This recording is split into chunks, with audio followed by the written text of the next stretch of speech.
Hello students, कैसे हैं आप सब। आशा करती हूँ आप अच्छे होंगे और अच्छे से अपनी पढ़ाई कर रहे होंगे।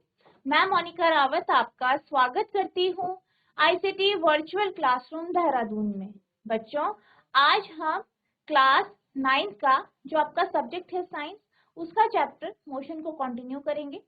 पिछले लेक्चर में हमने इस चैप्टर के कुछ क्वेश्चंस डिस्कस किए थे। आज हम इसके जो क्वेश्चंस हैं उन्हें हम डिस्कस करेंगे। साथ ही साथ जो हमारा पिछला क्वेश्चन था उसको हम पूरा कंप्लीट करें। तो यहाँ पे हमारा जो प्रश्न था कुछ इस तरीके से था कि जो अब्दुल है वो स्कूल जाता है और स्कूल जाते समय उसकी जो औसत चाल है वो 20 किलोमीटर प्रति घंटा है। उसी रूट से वो क्या करता है, वापस आता है और उसकी जो चाल हो जाएगी वो 30 किलोमीटर प्रति घंटा हो जाती है। तो इस केस में आपको एवरेज स्पीड यानी औसत चाल निकालनी। तो हमने यहाँ पे देख लिया था कि आप किस तरीके से टाइम को निकाल सकते हैं। तो हमारे पास जो समय आया था T1 D/20 और T2 D/30 आया था। ठीक है, तो ये T1 और T2 था।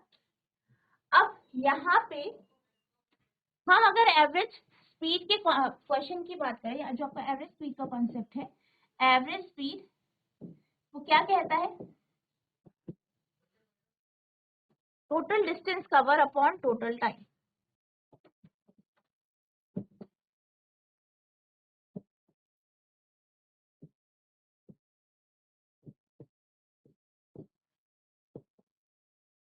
यानी औसत चाल जो होगी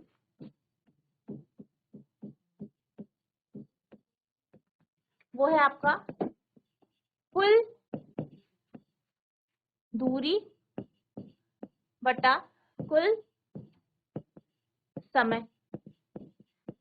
कुल दूरी की बात की जाए तो d प्लस डी हमने दूरी ली थी और आते जाते हुए सेम ही पाथ से गए हैं, तो दूरी क्या होगी, सेम होगी, यानी d प्लस डी अपॉन समय T1 प्लस T2।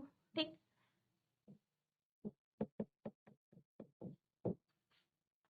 ठीक। अब यहाँ पे इसे हम s मान लेते हैं। s बराबर d अब plus D as it is रखेंगे। T1 और T2 की वैल्यू रख देंगे। क्या है, T1 है D/20, T2 है D/30।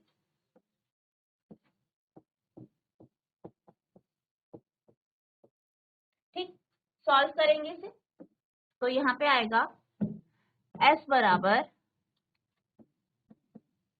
2d अपॉन, इसे सॉल्व करेंगे, एलसीएम लेंगे तो नीचे आ जाएगा आपका 60। ठीक, और ऊपर आ जाएगा आपका 3d प्लस 2d। ठीक है, 3d प्लस 2d। s बराबर 2d अपॉन 5d अपॉन 60। ठीक, तो s बराबर 2d upon 5d into 60। D से डी कैंसिल, तो ये 12 हो गया। तो s बराबर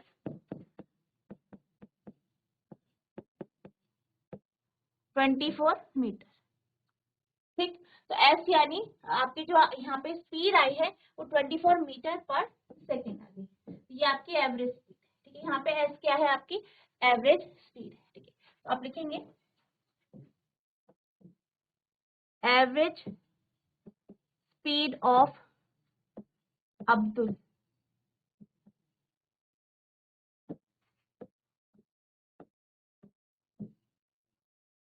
इज 24 मीटर पर सेकेंड, यानी अब्दुल की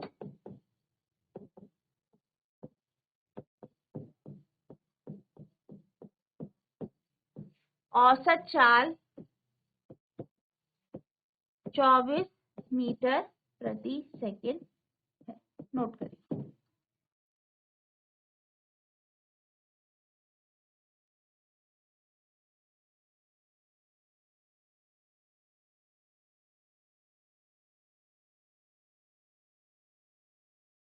अब हम चलते हैं अगले प्रश्न की ओर। तो आपका अगला प्रश्न है, a motor boat starting from rest on a lake accelerate in a straight line of a constant rate 3 meter per second square for 8 seconds। क्या कहा गया है? कहा ये गया है कि एक मोटर बोट है जो कि पहले रुकी हुई है फिर चलना शुरू करती है और इसका जो एक्सेलरेशन है वो एक जैसा रहता है और कितना है 3 मीटर प्रति सेकेंड स्क्वायर और टाइम भी दिया गया है 8 सेकेंड के लिए। How far does the boat travel during the time, यानी आपसे पूछा गया है कि जो बोट है वो कितनी दूरी तक जाएगी। ठीक है, तो यहाँ पे आप क्या करेंगे, सबसे पहले जो इन्फॉर्मेशन दी गई है नोट करेंगे। ठीक है, तो सबसे पहले आपको बोट का एक्सेलरेशन दिया गया है, तो आप लिखेंगे एक्सेलरेशन ऑफ द बोट, नाव का त्वरण ए ले लेते हैं, कितना है 3.0 मीटर पर सेकेंड स्क्वायर। ठीक, साथ ही साथ समय दिया गया है। ठीक है, तो लिखेंगे time taken by boat,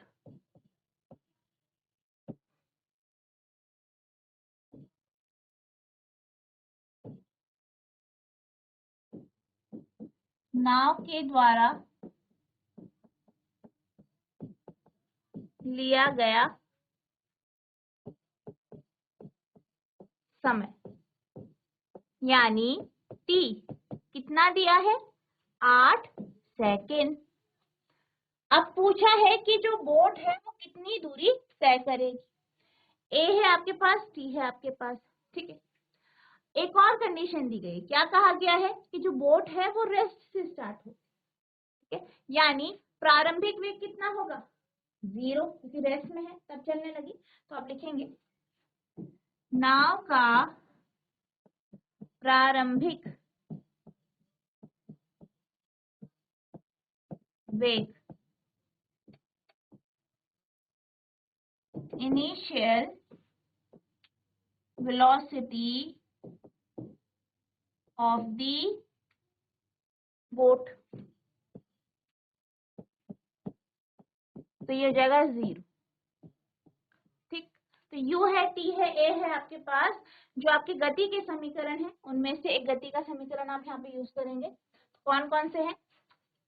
v equals to U plus A T, S equals to U T plus half A T का स्क्वायर, 2as बराबर v square minus U square. ठीक, तो यहाँ पे हमारे पास s है, u है, t है, a है। ठीक है, s आपको निकालना है। ठीक है, s निकालना है, u है, t है, a है। तो जो आपका सेकेंड वाला समीकरण है इसका यूज करेंगे, तो s बराबर होता है you T plus half A T का स्क्वायर। तो s बराबर u 0, t कितना है 8 प्लस हाफ, a कितना है, a आपको 3 दिया गया है और t कितना है 8 का स्क्वायर। तो s बराबर ये हो जाएगा 0 प्लस हाफ 3 और ये 8 इंटू 8।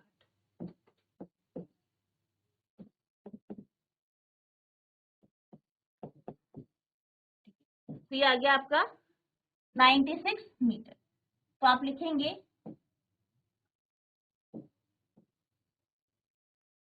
ठीक है, तो यहाँ पे आपसे पूछा गया कि बोट कितना चलती है, तो आप लिखेंगे distance travelled by the boat is 96 metre. 96 metre की दूरी नाव द्वारा 96 मीटर की दूरी तय की गई। नाव द्वारा 96 मीटर की दूरी तय की गई है। ठीक है, नोट करें।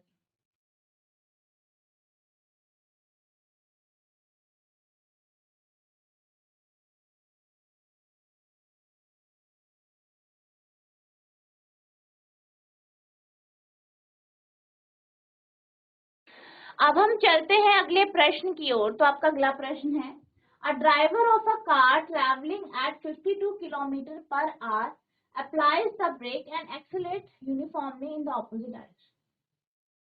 क्या कहा गया है? कहा ये गया है कि एक ड्राइवर है, ठीक है, वो कार चला रहा है और वो कार में ब्रेक लगाता है। उसकी जो चाल है वो 52 यानी 52 किलोमीटर प्रति घंटा है और वो ब्रेक लगाता है, ठीक है, ठीक है, और जो एक्सेलरेशन होता है वो एक समान होता है। The car stops in 5 second, car जो है 5 सेकेंड में रुक जाती है। Another driver going at 3 kilometer per hour in another car applies his brake slowly and stops in 10 seconds। और इसी तरीके से दूसरा ड्राइवर है, वो 30 किलोमीटर प्रति घंटे की स्पीड से चल रहा है, वो भी ब्रेक लगाता है और 10 सेकंड में गाड़ी या जो कार है, which of the two car travel farther after the brake were applied। यानी आपसे पूछा गया है दोनों में से कौन सी ऐसी कार है जो ब्रेक लगाने के बाद बहुत दूरी तक चलकर रुकती। ठीक, तो सबसे पहले आप जो है पहले केस को लेंगे, ठीक है, पहले ड्राइवर का केस। ठीक,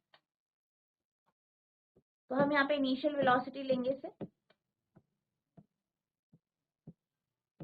इनिशियल वेलोसिटी यानी u,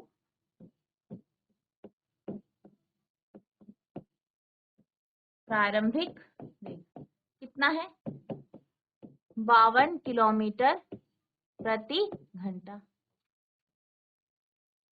और रुकी, फिर रुकेगी, ब्रेक लगाया और वो रुकी, ठीक है, कार रुकी, यानी अंतिम वेग 0 होगा। तो आप लिखेंगे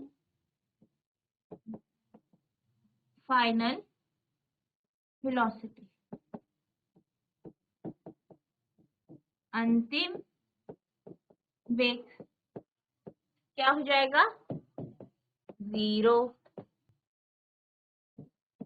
ठीक, u और v, टाइम दिया गया है, रुकने में जो समय लिया गया है, समय,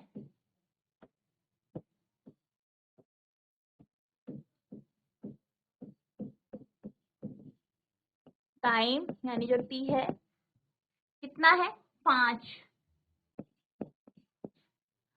अब यहाँ पे इक्वेशन ऑफ मोशन यानी गति के समीकरण लगाएंगे, कौन कौन से हैं, v बराबर u plus A T, S equal to U T plus half A T का स्क्वायर, 2as बराबर v square minus U square. यहाँ पे आपको दूरी निकालनी है, ठीक, u है, v है आपके पास और t है।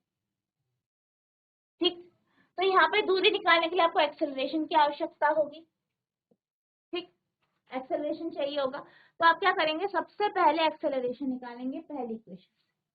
तो v बराबर u plus A T, v कितना है 0, u कितना है आपका 52 प्लस a 5। अभी एक चीज का ध्यान रखना है कि यहाँ पे ये जो है दोनों आपकी किलोमीटर पर आवर में है, इसे मीटर प्रति सेकंड में परिवर्तित करेंगे, ठीक है, 1000 से गुणा और 60 गुणा 60 से डिवाइड।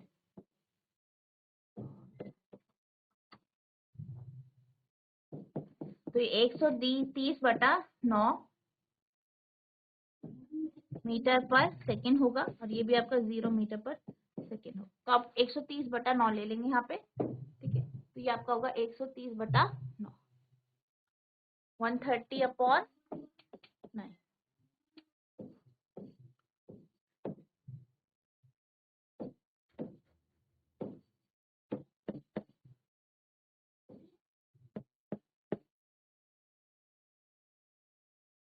S इक्वल्स टू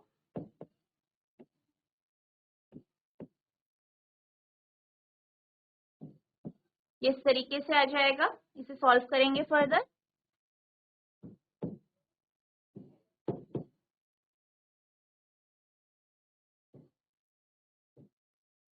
तो ये आपकी दूरी आ गई है, ठीक है, नोट करेंगे।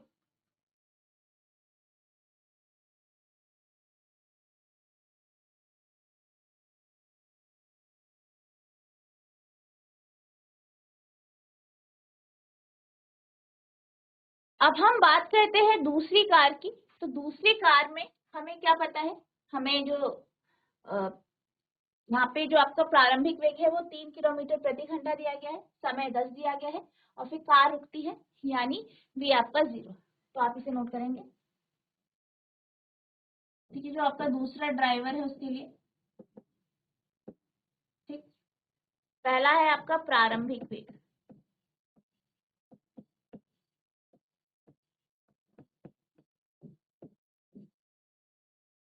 इनिशियल वेलोसिटी यानी u कितना दिया गया है, c।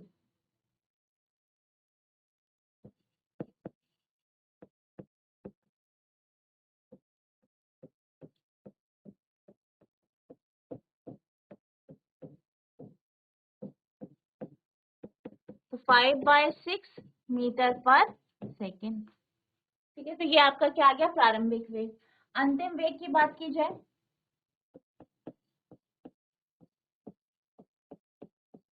यानी फाइनल वेलोसिटी, यानी v की बात की जाए तो ये 0 हो जाए। क्यों? क्योंकि कार रुकती है।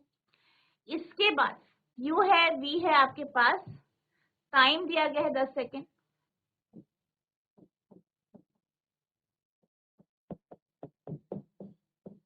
ठीक, तो यहाँ पर भी इसी तरीके से पहले समीकरण से आप एक्सेलरेशन निकालेंगे और फिर लास्ट समीकरण से आप क्या करेंगे, यहाँ पे दूरी निकाल देंगे। तो पहला समीकरण है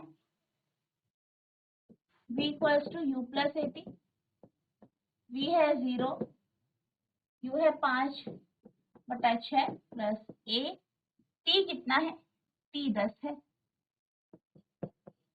तो 10 a बराबर -5/6, तो a इक्वल्स टू -5/6 इंटू 1/10। एक आ गया आपका -1/12। ठीक है, तो ये मीटर पर सेकेंड स्क्वायर। अब तीसरे समीकरण का उपयोग करेंगे, 2as बराबर v square minus U square, 2a -1/12। s कितना है निकालना है, v आपका 0 है, u आपका कितना है -5/6 प्लस 5/6। ठीक, सॉल्व करेंगे, -1/6 into s equals to -25/36, s equals to -25/36 into -6।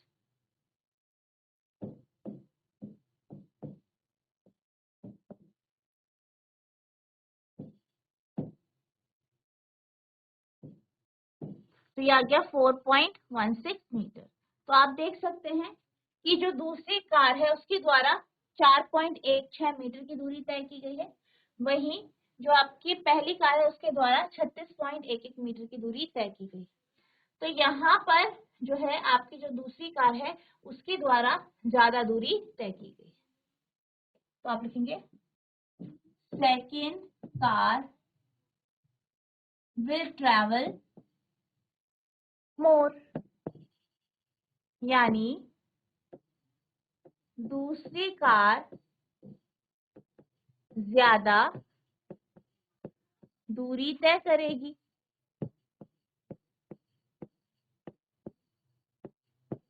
ठीक है, तो ये आपका आंसर आ जाएगा, नोट करें।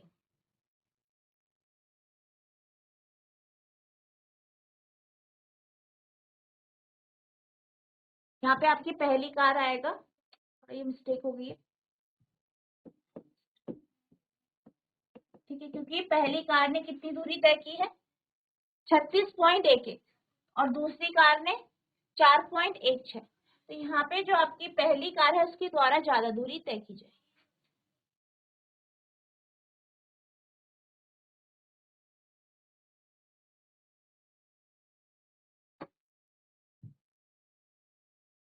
अब हम चलते हैं अगले प्रश्न की ओर। तो आपका अगला प्रश्न है, a ball is gently drop from a height of 20 metre, यानी एक बॉल है उसे 20 मीटर की दूरी या 20 मीटर की ऊंचाई से फेंका गया है।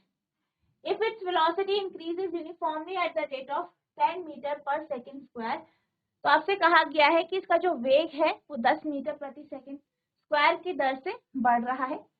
With what velocity will it strike the ground, यानी आपसे पूछा गया है कि कितने वेग से जो है जो आपकी अर्थ है उस पर टकराएगा। After what time will it strike the ground, यानी कितने समय बाद ये टकराएगा। तो सबसे पहले आपको क्या दिया गया है, आपको ऊंचाई दी गई है, कितनी ऊंचाई से बॉल को फेंका गया है। ठीक है, तो आप लिखेंगे हाइट एस ले लीजिए, एच ले लीजिए।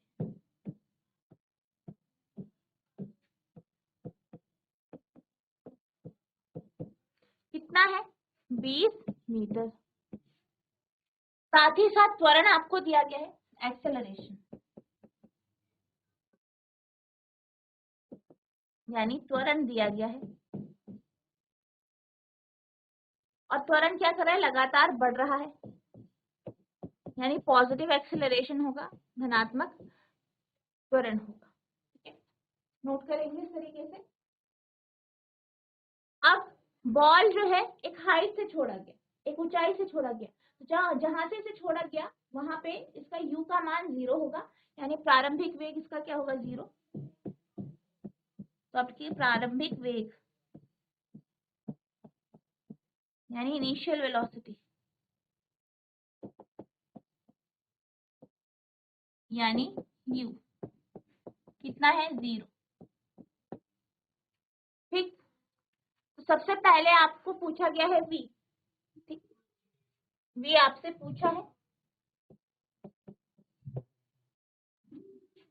ठीक है, तो यहाँ पे आप जो आपके गति के समीकरण है उनका यहाँ पे यूज करेंगे। आपके पास h है, a है, v, ठीक, सॉरी u है, v निकालना है।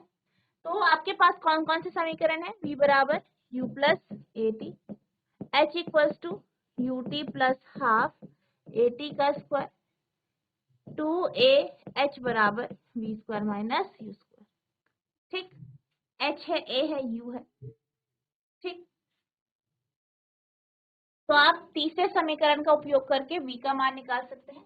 तो आप लिखेंगे 2 इंटू a कितना है 10, h कितना है 20 बराबर v का स्क्वायर, u का स्क्वायर है 0 का, सॉल्व करेंगे तो v स्क्वायर बराबर आ जाएगा 20 गुणा 20, यानी v आ गया आपका 20 मीटर पर सेकेंड।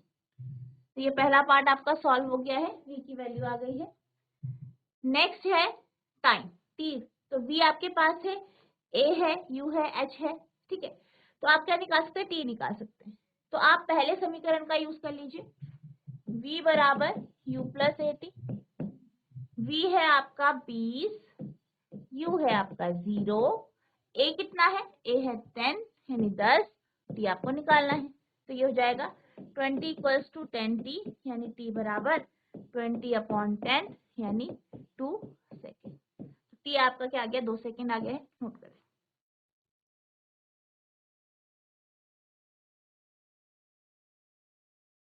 तो बच्चों आज हमने जो आपका चैप्टर है मोशन, इसके कुछ क्वेश्चंस किए। आई होप आपको ये क्वेश्चन अच्छे से समझ में आए होंगे, आपने इन्हें नोट किया होगा।